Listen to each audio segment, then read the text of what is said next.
కూడా చేయండి. ఒకసారి సదానంద గౌడ్ గారిని తీసుకుందాం. చాలాసేపటి నుంచి వెయిట్ చేస్తున్నారు. సదానంద గౌడ్ గారు సార్ నమస్కారం. నమస్కారం. ఉన్నారా ఇవాళ మీటింగ్ లో? మీరు ఉన్నాం సార్. ఉన్నాం. ఓకే, సాటిస్ఫైడా మీరు చీఫ్ సెక్రటరీ ఇచ్చిన? ప్రధానంగా భరత్ గారికి మరి ప్యానెల్ ఉన్న మిత్రులందరూ కూడా నమస్కారం. మా మిత్రుడు సీతపజ్ఞ కూడా ఉన్నాడు, చాలా సంతోషం. అందులో ప్రధానంగా ఈరోజు నిన్న జరిగిన అంశం పట్ల, రాష్ట్ర ప్రభుత్వం చేసిన తీరు పట్ల ఏ ఒక్కరికి కూడా సంతోషంగా ఆ అంశం పట్ల.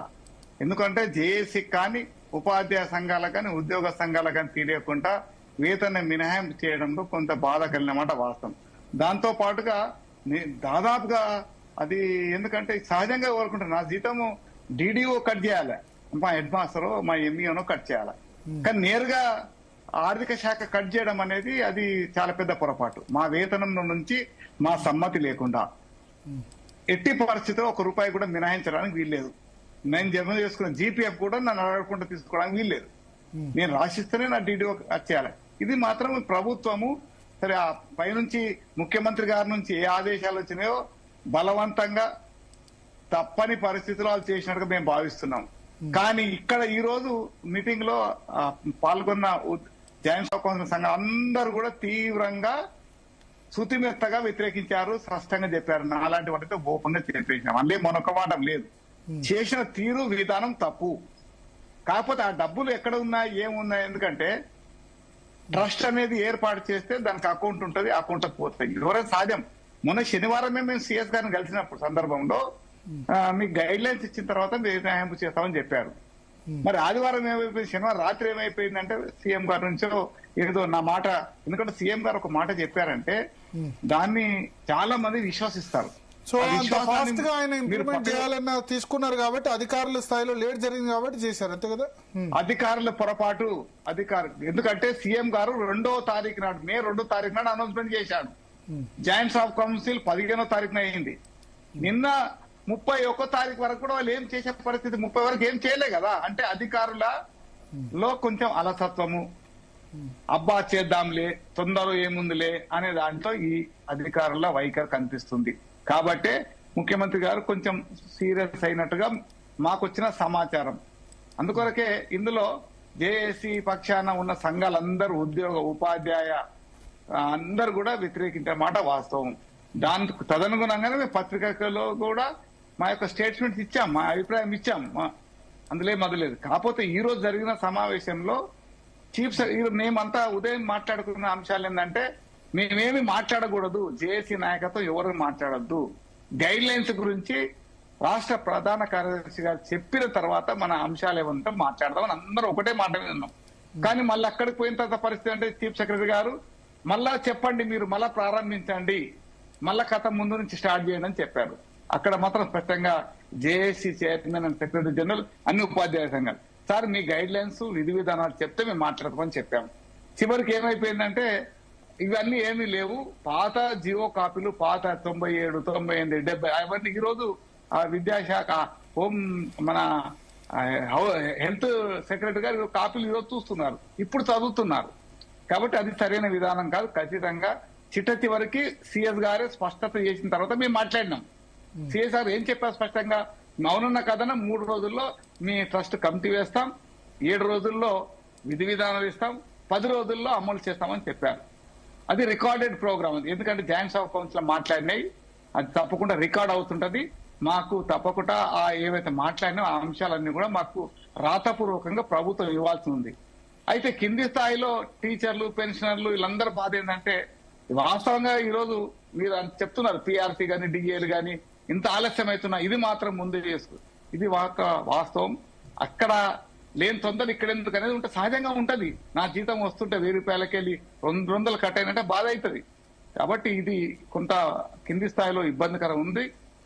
ఉపాధ్యాయ ఉద్యోగ సంఘాలని అందరినీ కూడా నిన్న మధ్యాహ్నం నుంచి దాదాపు సాయంత్రం వరకు ఏ ఒక్కరిని కూడా వదిలిపెట్టకుండానే వాయించారు ఉద్యోగ ఉపాధ్యాయులు.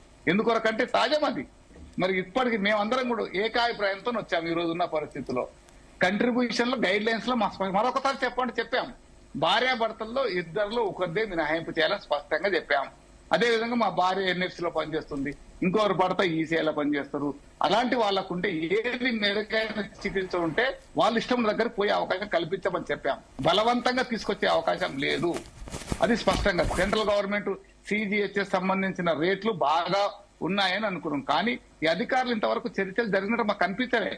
ఆసుపత్రితో చర్చలు జరిగినట్టయితే మాకు కనిపించలే. ఈ 2-3 రోజుల్లో మరి ఏం చేస్తారో చూద్దాం. వాళ్ళ అయితే మాత్రం సెంట్రల్ గవర్నమెంట్ సంబంధించిన కార్డ్స్ బాగా పనిచేస్తున్నాయి ఆ కోణంలో. ఎందుకంటే ఈ ట్రస్ట్ లో ప్రభుత్వం ఉంటది, ఉపాధ్యాయులు సభ్యులు ఉంటారు. కానీ ఈ డబ్బులు ఆచి చూసి ఖర్చు పెట్టాల్సిన పరిస్థితి ఉంటది. ఏదో ఇష్టానుసారంగా వీళ్ళు ప్యాకేజ్ ఇష్టం ఉన్నట్టు చేస్తే కూడా కొంచెం ఇబ్బంది వస్తుంది. కాబట్టి సీఎస్ గారు స్పష్టంగా చెప్పారు, నేను ఈ మాసంలో రిటైర్ అవుతున్నా, మీకు మెరుగైన మంచి హెల్త్ కార్డు మీ అందరికి అప్పయ్యే బాధ్యత నాది, నన్ను విశ్వసించండి అని మాట్లాడారు. తప్పకుండా అందులో ఆ కోణంలో అందరూ కూడా ఆయన మాట ఏకీభవించారు. అదే విధంగా ఇందులో చూసినట్లయితే కొన్ని గైడ్ లైన్స్ లో 1972 యాక్ట్ ఏదైతే జీవో ఉందో అందులో స్పష్టత, వాటన్ని పక్క పెట్టి భార్యాభర్తల్లో భార్య ఒకవేళ భర్త ఉద్యోగి కాకపోతే వాళ్ళకు కూడా అత్తమామకు ఇస్తారు, వాళ్ళ తల్లిదండ్రులకు ఇస్తారు. ఇవన్నీ రకరకాలుగా ఆప్షన్స్ పెట్టారు ఐఎఫ్ఎంఎస్. అది పొరపాటు. ప్రభుత్వం గైడ్ లైన్స్ ఇచ్చిన తర్వాత పెట్టాలి. అవన్నీ నువ్వు ఏం చేయదలుచుకున్నావు, ఎలా చేసుకున్నావు, మీ ఇష్టానుసారంగా చేయడానికి లేదు. రూల్స్ ఏమంటే అమెండ్మెంట్ చేయాలి. ఏ అమెండ్మెంట్ చేయాలి? ఈరోజు మాకు సీలింగ్ మాక్సిమం సీలింగ్ 2 లక్షలు మాత్రమే. ఆ 2 లక్షలు తీయాలి. 5 లక్షలా 10 లక్షల? ఆ రోజు సిఎస్ మాట్లాడండు 10 లక్షల వరకు మనం పెట్టుకుందాము జబ్బులకు అన్నారు. అది సీలింగ్ జీవో రావాలా, అమెండ్మెంట్ జరగాల. రేట్లు ఏవైతే ఆసుపత్రులు లేకపోతే పెద్ద ఈ ప్రైవేట్ ఆసుపత్రులతో కూడా పెద్ద కుంభకోణంతో నడుస్తున్నాయి. అవసరంనా లేకున్నా చేస్తారేమో, అవసరంనా లేకున్నా గుండె ఆపరేషన్ చేస్తారేమో, అది కూడా మాకు భయంగానే ఉంది. కాబట్టి పరిస్థితులకు తగ్గట్టుగా హెల్త్ కేర్ ట్రస్ట్ ని ఒక 1-2 రోజుల్లో మనకు కొంత అర్థమైపోతుంది ఎలా ఉంటుంది, ఎన్ని డబ్బులు ఇవ్వగలుగుతున్నామని. ఎందుకంటే పక్క కొన్ని రాష్ట్రాలలో అమలు జరుగుతుంది. కాబట్టి ఆ మెరుగైన ఆయా రాష్ట్రాల్లో ఎలా జరుగుతుందో కూడా మనం అధ్యయనం చేసుకొని ముందుకు వెళ్దాం. ఎందుకంటే ఈ పైసలు అనేది ఏ ఒక్క ఉపాధ్యాయ ఉద్యోగ పెన్షన్లుగా ప్రతి ఒక్కరిది ఎంతో కష్టపడి వాళ్ళు పని చేసుకుంటూ పోయారు. వాళ్ళు అందులోంచి కంట్రిబ్యూషన్ ఇస్తున్నారు. కాబట్టి ఆచి చూసి జాగ్రత్తగా ఖర్చు పెట్టుకొని మంచి ట్రీట్మెంట్ పొందాలని కోరుకుతున్నాం. అదే కోణంలో ఈ రోజు అవునన్నా కదన్నా సిద్ధపంచ చెప్పే మాట వాస్తవం. అది ఎందుకంటే మా చిట్ట వరకు మాకు వచ్చే పెన్షన్ ఎంత అండి, మాకు ఎంత ఇస్తారు, రైట్, అందులో ఏం అభిప్రాయం లేదన్నా తప్పకుండా వాళ్ళైనా మా టీచర్ అయినా ఇంకోరైనా కాదు, అందరము ఒకటే. రేపు కూడా రిటైర్ అవుతూ ఉన్నాం, సిపిఎస్ వాళ్ళు.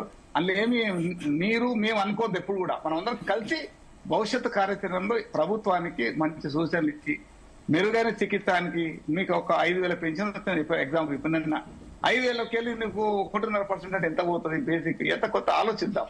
స్పష్టంగా ప్రభుత్వము ఆగమేఘాల మీద చేయడంలో అందరూ కూడా బాధపడుతున్న మాట వాస్తవం. కాకపోతే ఎందుకు ఏమైందనేది మాకు కూడా ఈ రోజు ఇప్పుడు మధ్యాహ్నం మీటింగ్ పోయేంత వరకు కూడా మేము కూడా బాధతోనే ఉన్నాం. కోపము బాధ చాలా ఉంది. కానీ అక్కడ పోయిన తర్వాత పరిస్థితి తగ్గట్టు రాష్ట్ర ప్రభుత్వ ప్రధాన కార్యదర్శి వివరణ ఇవ్వడం వల్ల కొంత మేము సంతృప్తి చెందాం.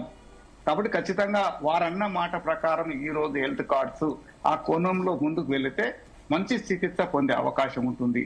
అందరూ అనుకుంటున్నట్టు ఈ రోజు అనవసరంగా డబ్బులు ఆసుపత్రికి పోయి ఖర్చు పెట్టే అవసరం ఏం లేదు. కమిటీ కూడా స్పష్టంగా గమనించి మనకు ముందుకు వెళ్ళాల్సి.